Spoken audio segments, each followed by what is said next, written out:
Everyone, তোমরা সবাই কেমন আছো? আশা করি ভালো আছো। আমিও ভালো আছি। আমি চিত্রা চলে এসেছি আর একটা মিনি ব্লগ নিয়ে তোমাদের সামনে। তো কে কী করছো অবশ্যই কমেন্টে জানিও। আমি কিন্তু সকাল সকাল উঠে সব বাসি কাজবাজ কমপ্লিট হয়ে গেছে আমার। তো এখন রান্না বসিয়ে দিয়েছি। আর এখন উনুনেই রান্না করি, তোমরা জানো তো। তো আর এখানে বাবান খেলছিল বসে বসে, আর আমি ভাত বসিয়ে দিয়েছি। এখানে কেটে নিয়েছি কী কী রান্না করব তাই। আম কেটে রেখেছি, চাটনি করব, আর মাছের ঝোল করব। তো সব কিছু গুছিয়ে রেখেছি, আলু কেটেছি, মশলা করেছি। তো তারপরে আমার ভাতটা হয়ে গেছিলো। তো আমি এখন ভাতটা বুট দেবো, তাই সব কিছু নিয়ে আসছিলাম। তো আমার ভিডিও তোমাদের কেমন লাগে তোমরা প্লিজ একটু কমেন্টে জানিও।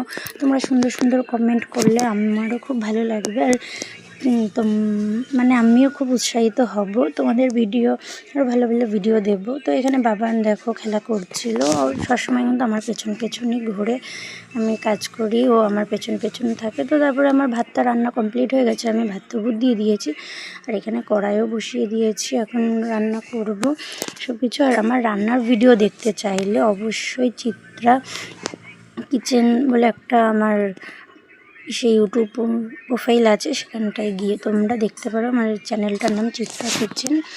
তো অবশ্যই তোমরা সার্চ করে দেখো, ওখানে রান্নার ভিডিও ছাড়ছি, নতুন শুরু করেছি। তো তারপরে এই যে আমি এখানে বসে রান্না করে নিচ্ছিলাম। আর গরমের মধ্যে কিন্তু উনুনে রান্না করতে খুবই কষ্ট হয়, কিন্তু কিছু করার নেই। আমরা বাড়ির বউ, তো আমাদের করতে হবে। বউ মেয়ে বলতেই মানে কাজ তো করতে হবে, কাজ না করলে হবে না। রান্না বান্না না করলে খাওয়া দাওয়াও যাবে না। তো তাই রান্না তো করতেই হবে আমাদের। দেখো বাবান কিন্তু সবসময় আমার সাথে সাথেই থাকে, আমি রান্না করি যখন। তো তারপরে এই যে এখানে আমার মাছ ভাজা কমপ্লিট, এখন আলুটা ভেজে নিচ্ছি, মাছের ঝোল করব তাই।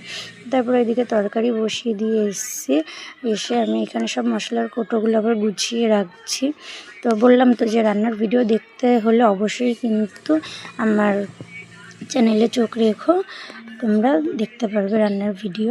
তো তারপরে এই যে এখানে কিছু টুকটাক কাজ ছিল, সেগুলো নিয়ে করে নিচ্ছিলাম। দেখো বাবান কিন্তু আমার পেছনেও চলে এসছে। এদিকে আমার রান্না হচ্ছে, আর আমি এদিকে এই যে ঘরটা ভালো করে ঝাঁট দিয়ে নিচ্ছিলাম ঘরগুলো।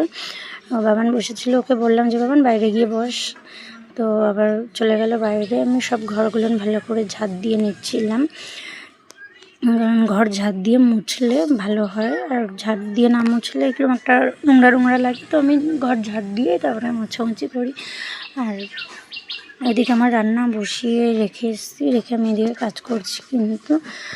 তো তোমরা এই গরমে কেমন আছো অবশ্যই কিন্তু কমেন্টে জানিও। আমার তো প্রচণ্ড গরম লাগে। আরও উনুনে রান্না, বুঝতেই পারছো, উনুনে রান্না করতাম না,